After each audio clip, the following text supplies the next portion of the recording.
श्री स्वामी समर्थ. आज आपण बनवणार आहोत मूग डाळीचे भजी. त्यासाठी मूग डाळ 4 तास भिजत ठेवली, चांगली स्वच्छ धुतली आहे त्याला.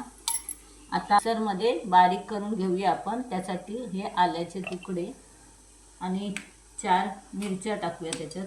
तोडल्या त्या मिरच्या मी. आणि याच्यामध्ये ही डाळ टाकून घेणार. बारीक वाटायची नाही आहे, थोडी जाडसर वाटायची आहे ती.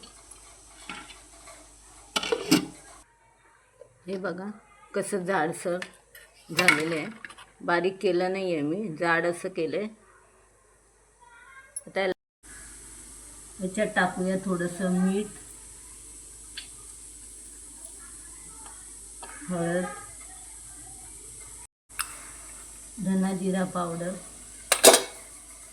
किंचितसा मसाला टाकते कारण मिरची टाकली आहे त्याच्यामध्ये. आणि हे कोथिंबीर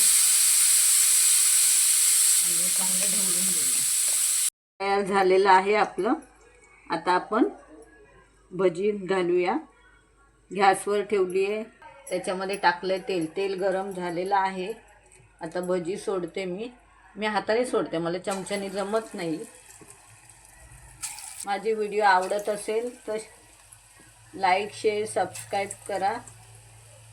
असे भजी सोडूया आपण छोटे छोटे. हे बघा मस्त भजी तयार झालेले आहेत. काढूया आता आपण त्यांना. तयार झालेले आहेत आपले भजी. श्री स्वामी समर्थ.